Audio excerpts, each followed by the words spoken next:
If you're a dentist, take a moment and picture this. Practice A sees 2,400 patients a year. It's open 6 days a week, does a bit of everything from checkups to oral surgery, and turns over 918,000 in revenue. Now, Practice B sees half the number of patients. It's open just 4 days a week, and it sticks to 5 core services. Yet, it brings in 1.2 million. Which one would you rather run? Well, importantly, who's actually delivering better care? Who's creating something sustainable? And who's building long-term value without burning out? Today, I want to share a different way of looking at things, a shift in mindset, because success in dentistry isn't just about doing more. It's about understanding what actually works for you. Now, let's be honest. We're able to offer more treatment options, we can use more tech, and we have more training opportunities than ever before. And yet, so many of us feel overwhelmed, overstretched, and well, not quite as fulfilled as we thought we'd be. It's not that we're lacking in skill or commitment. Often, we just haven't been shown how to think of our services like a portfolio. A portfolio that, when balanced well, can reduce stress, improve income, and create more breathing space inside and outside the clinic. Now, here's the odd thing. We spend thousands of hours mastering clinical skills, but hardly any time learning how to run a sustainable, profitable, and enjoyable practice. We study anatomy and pathology, but rarely examine the anatomy of profitability. And that's what this video is about. So here's what we will cover today. Why your highest grossing treatments might not be your most valuable. How to start seeing your practice as a focused, strategic investment, not a to-do list of procedures. 4 hidden variables that determine whether a treatment lifts or limits your future. A practical framework to help you refine your mix of treatments. And finally, we'll explore different scenarios of how you can implement these changes. Above all, we'll talk about how to do all this without compromising your integrity, your patient relationships, or the parts of the job you love. Because this isn't about squeezing more profit out of people. It's about building a practice that works for you, your team, and your patients. So let's get into it. So first, let's look at the profitability paradox, revenue versus wealth. Let's begin with a simple question that reveals everything. What's the difference between a 600K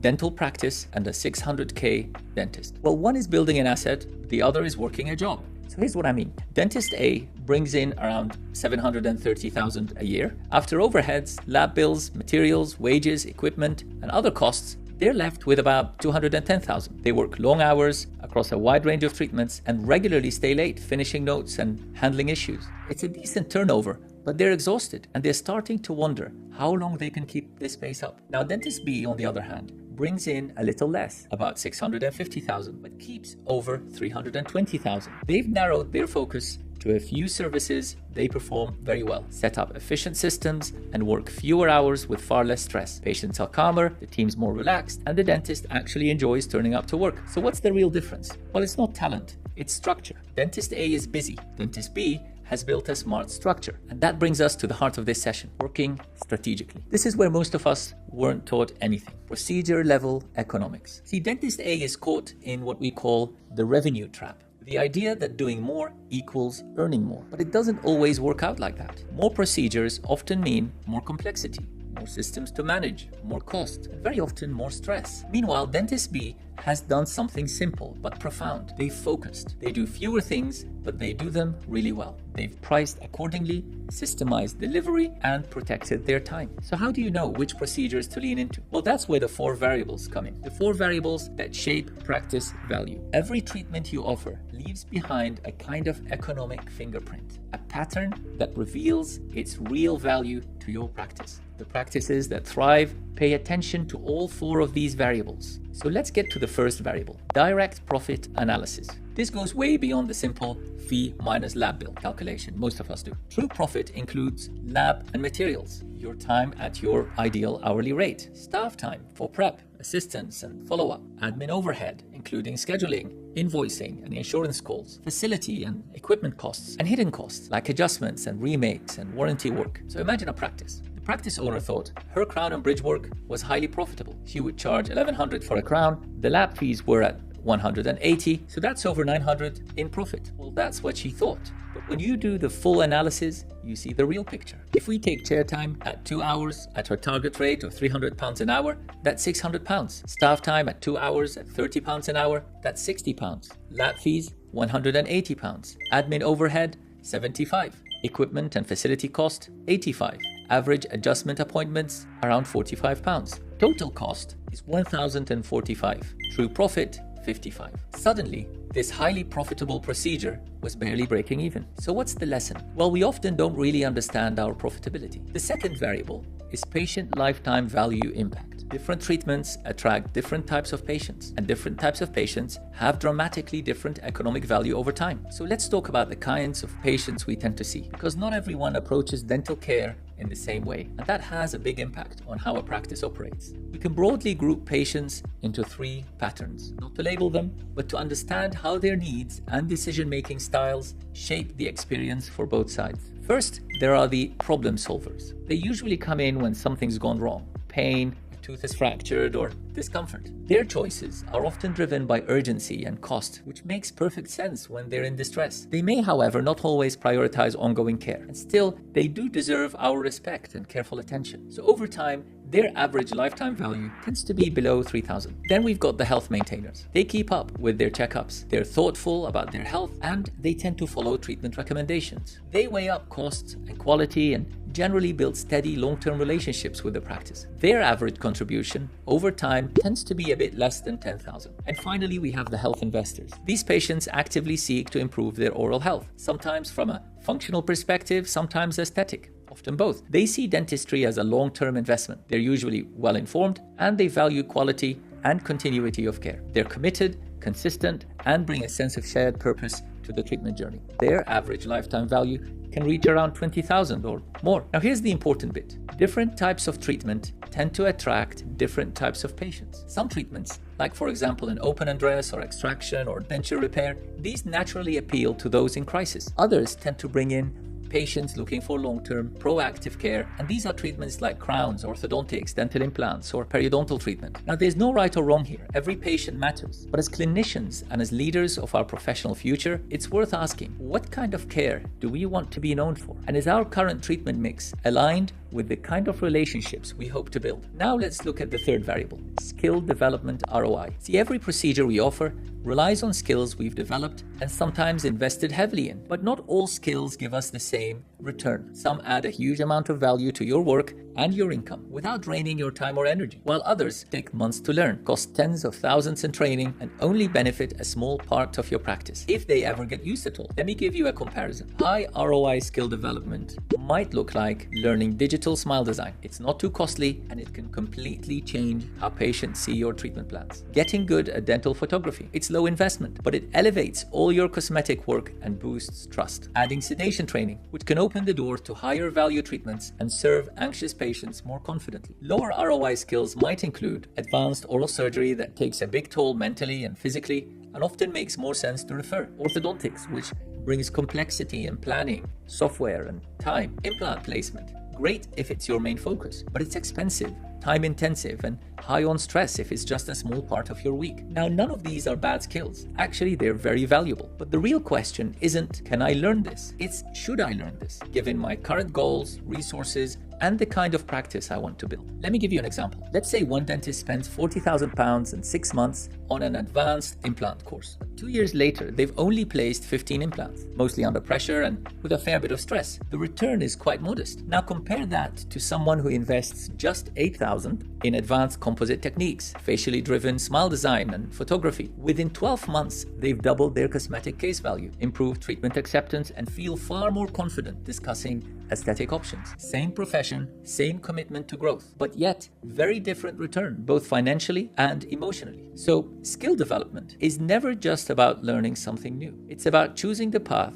that fits your strengths and supports your vision for a calmer, more rewarding practice. All right, let's move on to the fourth variable, market positioning impact. This is one most dentists don't really think about, but it's quietly shaping how patients see you every single day. The truth is, not all procedures send the same message. Some signal precision, expertise, and modern care. Others, fairly or unfairly, can give the impression that your practice is basic, rushed, or focused mainly on cost. And that perception, it affects how patients respond to everything you do, not just the big ticket treatments. For example, certain procedures naturally elevate your positioning. Cosmetic dentistry signals that you care about detail, aesthetics, and personal confidence. Complex restorative work gives the impression of technical excellence and precision. Microscope-assisted endodontics signals clinical precision, attention to detail, and a commitment to the highest standards of care. These kind of services create what's known in psychology as a halo effect. In other words, when a patient sees you doing something advanced or high quality, they tend to assume that everything you do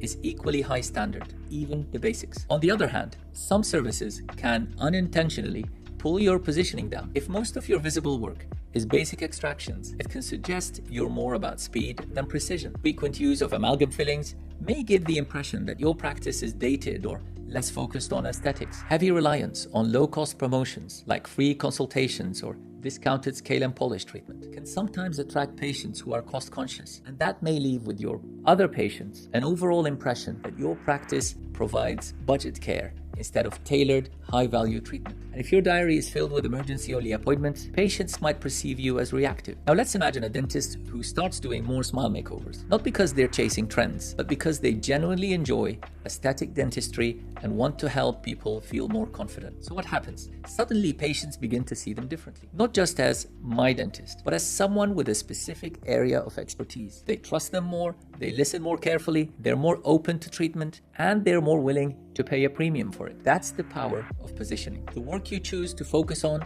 doesn't just affect your income. It shapes your reputation, your patient relationship, and your sense of purpose. So the next time you're deciding whether to take on a new type of case or invest in a new skill, ask yourself, what message does this send about the kind of care I provide? And is that message aligned with the practice I want to build? Now, if this is already getting you thinking, just type economics assessment below and I will send you a simple tool to help you score every procedure in your practice. It shows you which ones are truly pulling their weight and which ones might be quietly draining your time and energy. Now here's something that might surprise you. The most successful practices don't do everything. They focus. Studies have found that focused practices concentrating on 3 to 5 key services outperform generalist practices by 30% or more in profitability. They build deeper expertise, better systems, better results, and their practitioners feel less burned out. So why does focus actually work? You may have heard people say, narrow your scope or find your niche. But what's the real reason that works in dentistry? But let's go a bit deeper than that. Because in dentistry,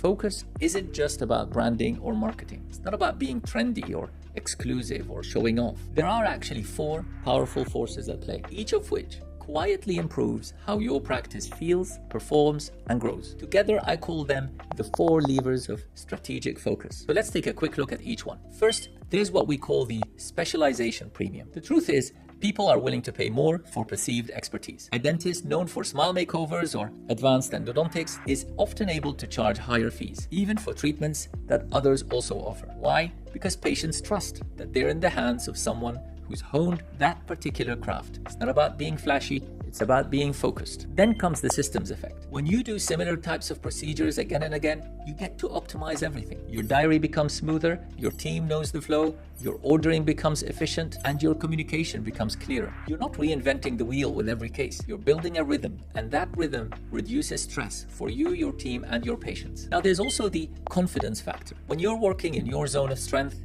it shows. You feel more in control, you're not second-guessing every decision, and that quiet confidence puts your patients at ease too. They can sense when they're in good hands. And finally, there's referral amplification. People are much more likely to refer when they see you as a go-to for something specific. See, generalists get gratitude. Specialists get recommendations. When someone's impressed by your implant work or aesthetic results, they naturally tell others. Not just, I have a good dentist, but you have to see them for this. This is how momentum builds. So focus doesn't mean doing less. It means doing more of what works with more ease and more clarity. It's about building a practice that fits you and letting that clarity ripple outward into better results, better systems, and better word of mouth. Now let's imagine a dentist. We'll call him Tom. Tom was doing a bit of everything. He was clinically sound, his patients liked him, and on paper, things looked fine. But there was no real standout area, just steady, general dentistry. Then one day, he started noticing something. He had a calming presence that anxious patients really responded to. The ones who hadn't been to a dentist in years, who'd had a bad experience as a child, or who needed a little more time and care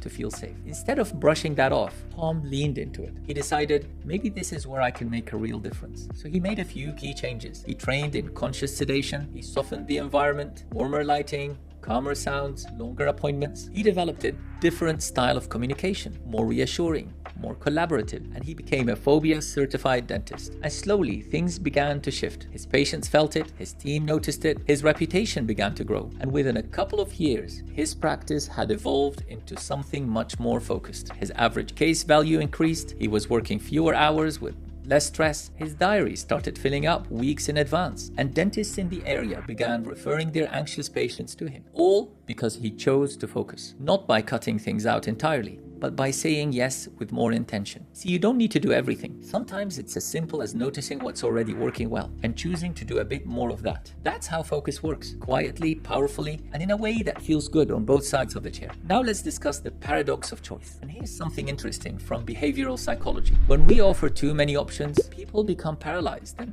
choose nothing. When we offer focused expertise, they choose more readily. Dentist A, from our earlier example, offered 47 different procedures. His treatment acceptance rate was around 52%. Dentist B offered 12 core procedures with clear expertise positioning. Her treatment acceptance rate was 78%. Fewer options, more choices, less confusion, and more confidence. Now, if you want to see how this applies to your current mix, comment below with portfolio analysis, and I will send you a strategic focus calculator. It helps you visualize the financial impact of narrowing your services around your strengths. Okay, so now's the time to introduce the focus framework. It's about designing your practice with intention. So by now you're probably thinking, this all makes sense, but how do I actually apply it? Well, that's where the focus framework comes in. This is a simple but powerful tool I've developed to help dentists redesign their practice calmly and strategically around 5 key pillars. Each one addresses a different part of how your practice runs, earns, and grows. Together, they give you a clear way to shift from scattered effort to intentional focus. And it's not a gimmick,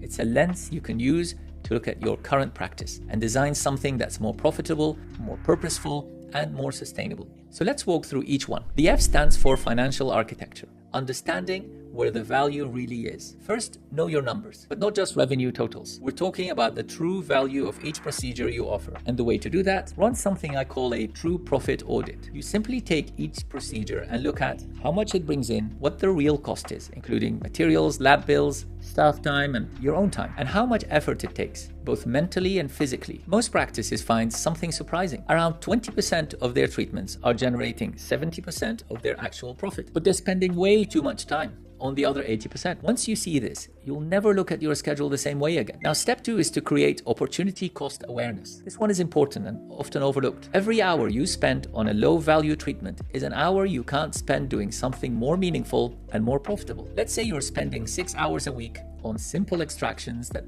earn around £200 an hour, but you've got higher value services, maybe composite bonding or cosmetic consultations or non-surgical periodontal treatment, that could be earning you £500 an hour, if only you had the time. Well, that's a lost opportunity of £300 per hour. Multiply that over a year, and it's a big deal. And more importantly, those higher value treatments might also be enjoyable and less stressful for you. All right, let's get to the next pillar of the focus framework. The O stands for optimize through specialization. Do more of what you excel at. Now, that doesn't mean you have to become a full-time specialist. It just means find the areas where you naturally perform at a high level, top 10% in your area, and build around them. This is what I call the 10% rule. Not what you can do, but what you do best. The work that feels smoother, delivers better results, and gets noticed. Once you've found that core strength, look around it. Ask, what other services could sit alongside this? If you're confident with complex molar endo, perhaps also offer CBCT diagnostics and second opinion consultations for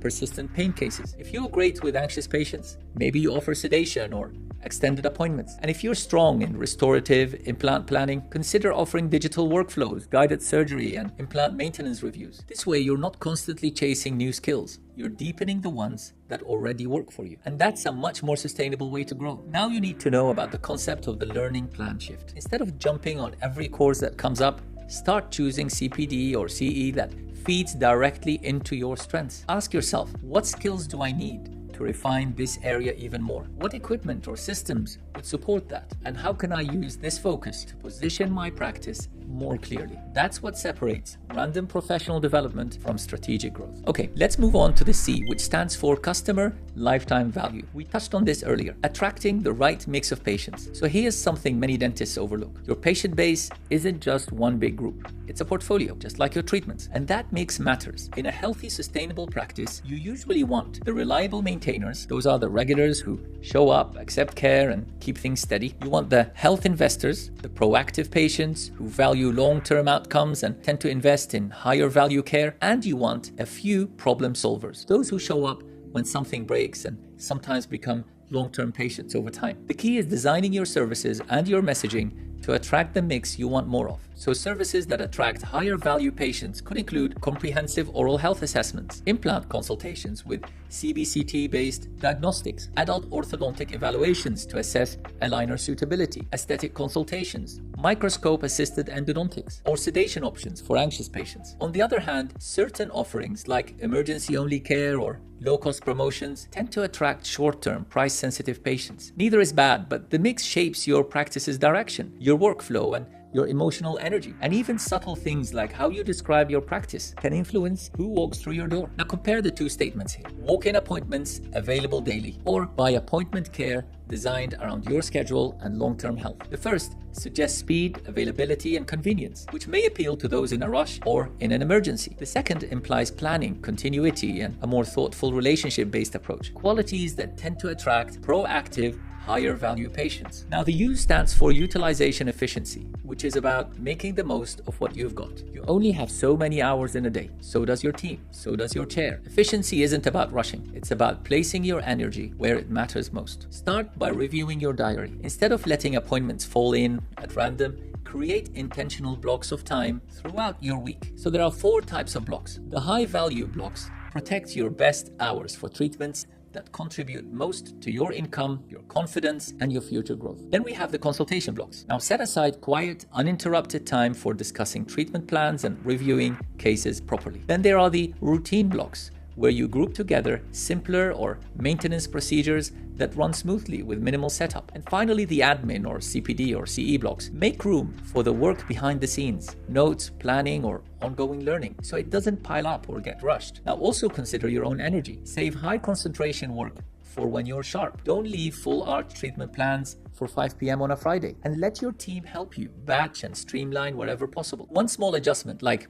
moving complex cases to the morning, can make a huge difference to your results and your stress levels. And when it comes to allocating resources, give your best time, team members, and equipment to your highest value services. Use systems and structure to handle the rest efficiently without over-investing. And finally, the S stands for systematic decision making. It's about knowing what to say yes to. Now this part is crucial. Before saying yes to any new service, shiny equipment, or exciting course, take a moment to filter it through a decision framework. Here's a 5-question filter I use. Does this align with what I actually want my practice to be known for? Will it genuinely improve profitability or just add more complexity? Can I deliver this to a high standard without burning myself or my team out? Will this improve how patients see my expertise, or will it confuse things? And finally, can we do this consistently without compromising other parts of the practice? If the answer is yes to all 5, you've probably got a winner. If not, it might be better to say no, or not right now. Now, if you would like a helping hand in building this kind of strategic decision filter for your own practice, just comment decision architecture and I will send you a simple checklist that helps you assess new services before saying yes, so your time, energy, and resources stay focused where they create the most value. Now let's talk about 3 practice journeys. 3 very different outcomes. Let me paint you a picture with 3 fictional but very realistic dentists. So let's start with someone we'll call Dr. Sam. Sam's a classic generalist. Fillings, checkups, extractions, dentures, the odd crown here and there. He's got good hands, decent reviews, and a loyal enough patient base. But the problem is he's stretched thin. His days are packed, his income has plateaued, and it always feels like he's playing catch up. There's no time to breathe, no space to grow, and every hour feels heavy. His numbers look all right on paper, lots of revenue coming in. But between the overhead, the stress, and the sheer variety of procedures, very little sticks. It's a high effort, low margin situation. Now meet Dr. Layla. Layla used to be a lot like Sam, a generalist, trying to do it all. But she always had an eye for aesthetics and found she really enjoyed cosmetic cases. Instead of chasing volume, she gradually narrowed her work to smile design and bonding. She invested in photography, refined her consultation process, and built a workflow around delivering beautiful results. Same number of patients, roughly, but very different energy. Her case value grew, her appointments felt more meaningful, and she stopped attracting price-sensitive patients. People started coming in wanting what she offered. And then we've got Dr. Amir. Now, Amir wasn't always the go-to for anything in particular. He was competent across the board, but there was one thing he consistently did better than most: root canals. He found them satisfying, precise, methodical, and oddly calming. While others dreaded molar endo or referred it out, Amir leaned in. So he made a decision. Instead of being a jack of all trades, he'd build a reputation around endodontics. He refined his skills, invested in an operating microscope and CBCT, and streamlined everything from triage to treatment planning. Soon, local dentists began referring their tougher cases. Patients with unresolved pain started showing up specifically to see him. And the shift? Well, his work became more predictable. His case fees increased without needing to rush or upsell. He started having more referrals, often from practices who didn't want to handle complex endo. And most importantly, he felt a renewed sense of purpose, helping patients in pain, doing focused work he genuinely enjoyed. So what's the real takeaway here? Each of these dentists started from the same place, trying to do everything well. But only when they leaned into their strengths did their work start to feel sustainable, aligned, and rewarding. So maybe the question isn't, what should I add next? Maybe it's, what do I already do well? And how can I build more around that? Because sometimes the answers are already in your own practice. They're already in your diary. You just haven't noticed them yet. All right, so maybe you're thinking, this all makes sense, but where do I start? So here's how I would approach it if we were working together. Not by flipping everything upside down, but by walking through a clear, calm transition over 90 days, one step at a time. So let's start with phase 1. Which is about reflection and clarity. And this covers the first 30 days. This is the step back and breathe phase. We're not rushing into changes. We're getting clarity first. During the first week, ask yourself, what are you really doing? And what's it giving you back? List every procedure you've done in the last year. Look at what each one actually earns. After time, materials, stress, and lab bills. Highlight the ones you enjoy and the ones you just tolerate. This alone is eye-opening for most dentists. During the second week, you need to ask, who are your patients? Really, group them. Are they coming in with problems, maintaining health, or investing long-term? Notice which treatments tend to bring in each group. Estimate the long-term value of each group. See who refers who and